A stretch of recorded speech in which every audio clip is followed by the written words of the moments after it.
स्वागत है आपके और मेरे चैनल जय क्राइस्ट में। बढ़ते हैं सच्चाई की ओर।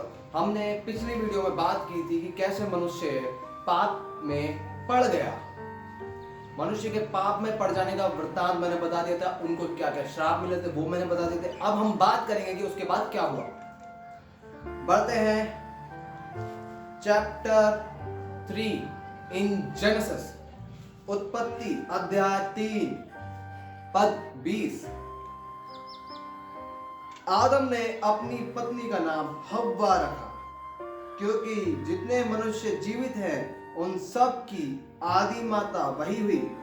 और यहोवा परमेश्वर ने आदम और उसकी पत्नी के लिए चमड़े के अंगरखे बनाकर उनको पहना दिए।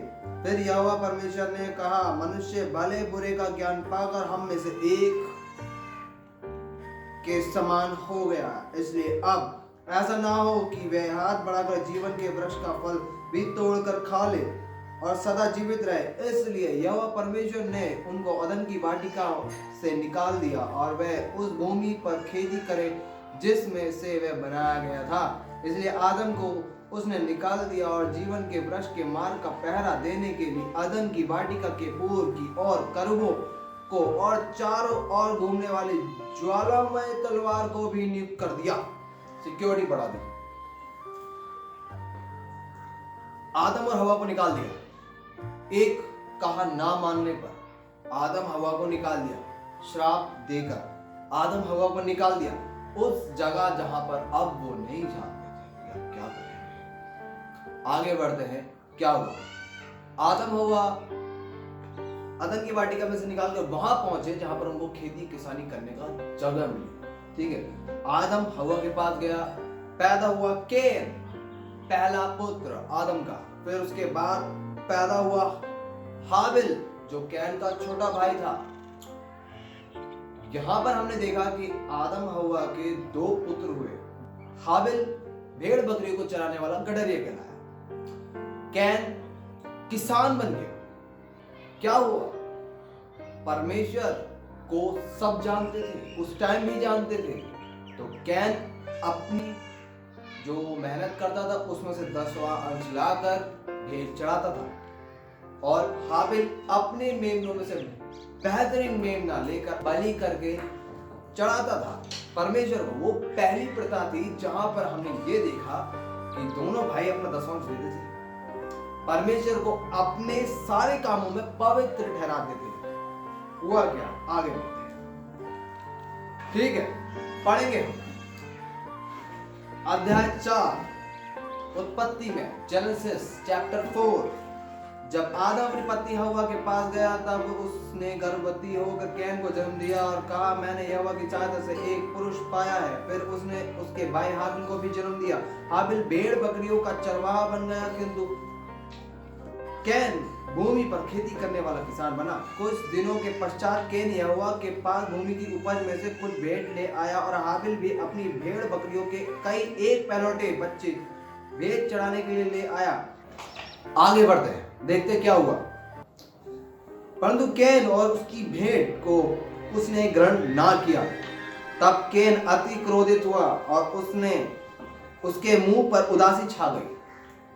तब यहोवा ने कैन से कहा, तू क्यों क्रोधित होता है और तेरे मुंह पर उदासी क्यों छाई हुई है? यदि तू भला करे तो क्या तेरी भेंट ग्रहण ना की जाएंगी?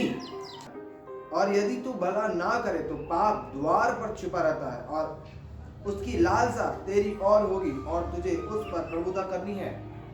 तब कैन ने अपने भाई हाबिल से कुछ कहा और जब वह मैदान में थे तब कैन ने अपने भाई हाबिल पर चढ़कर उसे घात किया। तब यहोवा ने कैन से पूछा, तेरा भाई हाबिल कहाँ है? उसने कहा, मालूम नहीं। झूठ, मुझे मालूम नहीं मेरा भाई कहाँ है।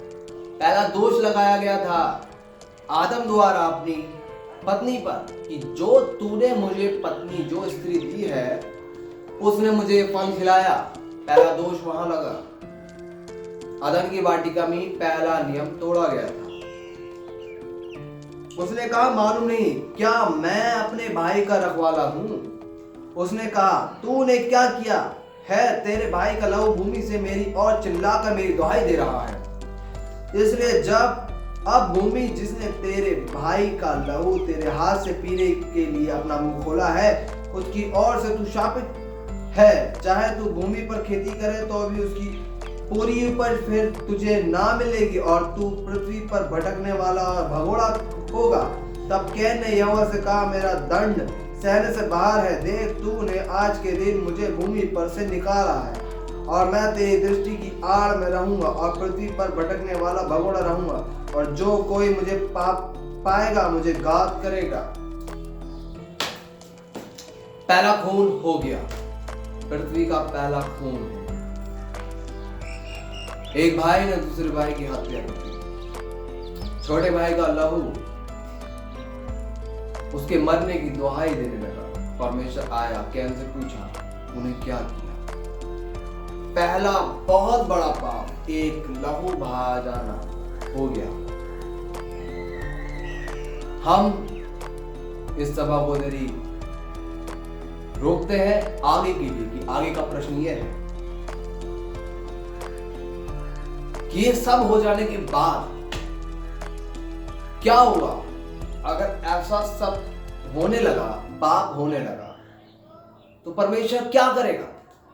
जो लोग बढ़े जा रहे हैं आदम के टाइम के बाद कैन से, उन सब का क्या होगा अगर वो पाप करते रहे? और इस टाइम नियम नहीं थे, कानून नहीं थे।